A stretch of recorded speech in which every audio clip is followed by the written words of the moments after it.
Oh hi, this is Lots.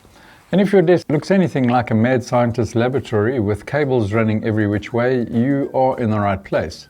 Today we are looking at the absolute bleeding edge of desktop connectivity.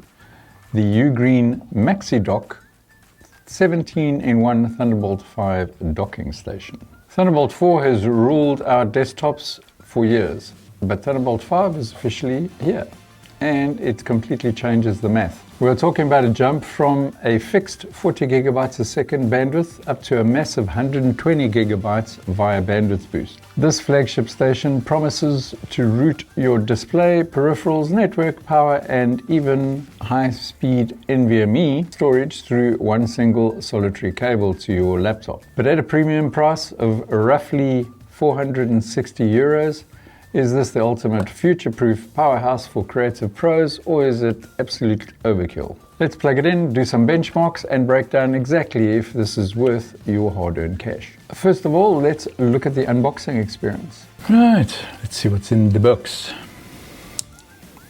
Oh, well, that's convenient. You have an open sticker. If there's no on the other side. No, it doesn't look like it. Yeah. A little bit of instructions as to what each port is. We'll have a look at the device now. See what else is in here. Accessories.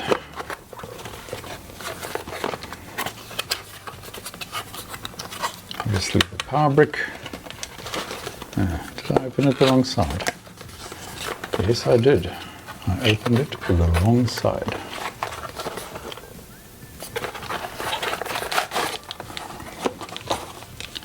Yep, one standard power brick. It's quite a chunky boy.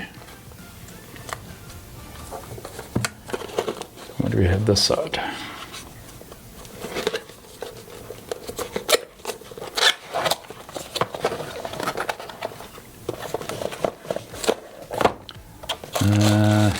Okay, it looks like it comes with a whole bunch of cables. That's really unusual. It's normally just one cable. Different power cables. Okay, so I guess it's just found the one for you. No. Okay, and then the expected Thunderbolt cable, no doubt.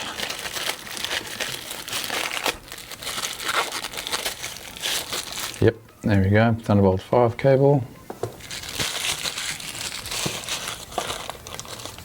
And what have we here? This is the gel for the SSD enclosure for your heating, or in this case cooling. And what is this little thing? Yeah, a little screwdriver. And now, of course, the actual device.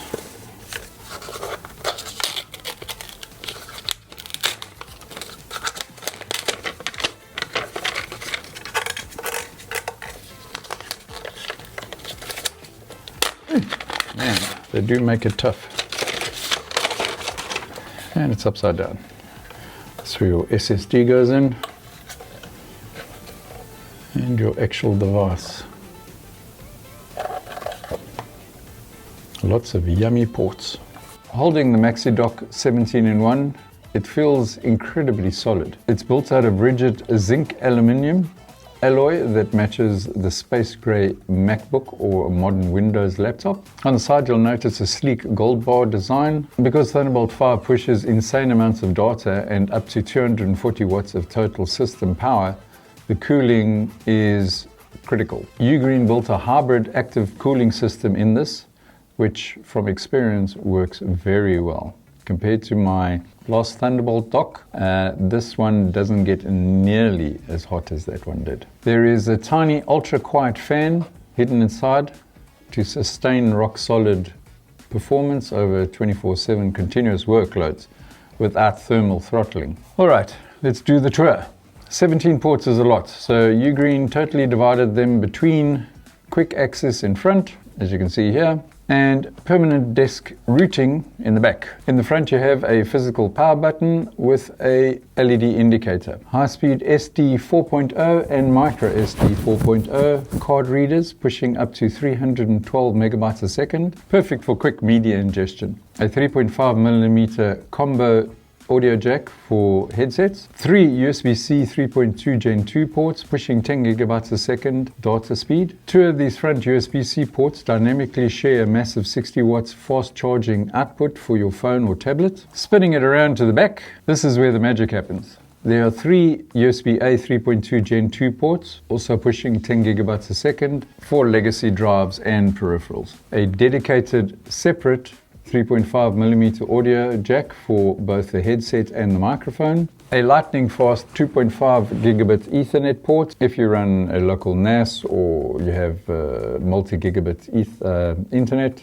If you're one of those lucky people, then that's going to be great for you. This is a massive upgrade over standard 1 gigabit port. 1 display port, 2.1 output, 2 Thunderbolt 5 ports pushing out 80 gigabits each for other devices. And finally, the upstream Thunderbolt 5 host port, which supports up to 140 watts of power delivery 3.1 directly back to your laptop to keep it charged under heavy rendering loads. Now remember that screwdriver from the unboxing? Here's why it's needed. Right on the bottom of the Maxidok is a completely integrated M.2 NVMe PCIe Gen 4 x 4 SSD slot. Whew, that's a tongue twister.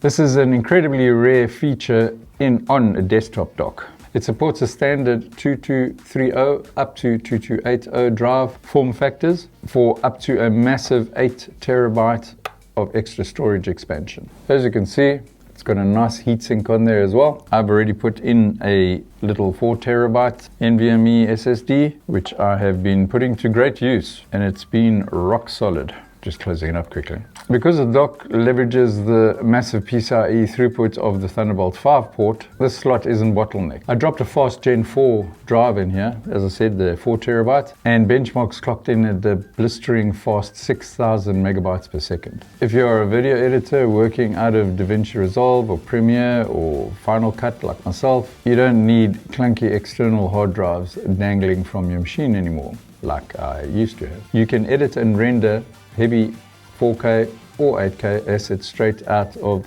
the dock's internal storage with a 0 latency. Let's talk real world performance. 120 gigabits of bandwidth means data moves lightning fast. We transferred a massive 6 gigabytes of 4K ProRes file from our laptop to an external drive through the dock, and it took literally 1 second. It's almost instantaneous. But where it really shines is display versatility. For Windows users, the DisplayPort 2.1 combined with the dual Thunderbolt 5 ports at the back here allow you to run up to a single 8K screen at 60 Hz, dual 8K screens at 60 Hz, or up to a stunning triple 4K setup at 144 Hz. For Mac OS users, M4, M5 Pro Max and up for supports up to a single 8K 60 Hz or dual 6K 60 Hz setup without needing messy third-party display drivers. Everything feels completely fluid, no lag, no screen flicker, and plenty of power to feed them all. As you can see in this B-roll, I'm running a 8K by 2K monitor from the DisplayPort 2.1 directly into the DisplayPort 2.1 of the monitor itself, as well as the laptop screen is obviously running as well, and I'm doing that all through one port, as well as using the drive internally and various peripherals that are attached to this, including my network, etc. And the more important thing to me is I'm doing all of that without this getting extremely hot. As I said, my previous one used to get very hot, and it used to be an actual problem, especially for any dongles that are plugged into the front of the device. They used to overheat and they used to disconnect randomly, which is not great. So the fact that this device controls its heat so well is a big plus to me. Let's boil this down to some pros and cons. The pros are obvious. You get an unmatched 120 gigabits bandwidth, 17 port array that cuts out desk clutter entirely, a massive 140 watts power delivery to your host machine and attachments, and you get up to an 8 terabyte internal NVMe drive that you obviously have to add yourself, but you get the full bandwidth of said drive. What about the cons? Well, first, it's quite expensive. 460 euros is not to be scoffed at. Secondly, it doesn't have an HDMI port. So if you do have a monitor that only supports HDMI, if you're using a TV as a secondary monitor or something like that, you're either going to have a display port to HDMI connector or a USB-C to HDMI connector. Although it doesn't overheat like my last Thunderbolt port, Thunderbolt dock, it does get quite warm. Ultimately, if you're a creative professional, data engineer, or just a tech enthusiast who wants to have a true single cable setup, so what do you think? Is Thunderbolt 5 a must for you? If you think so, sound out below. If you did like this video, please like, subscribe, all those lovely YouTuber things. I will of course have affiliate links down below for this product if you do want to have a look at it. And I will catch you on the next one. Bye bye now.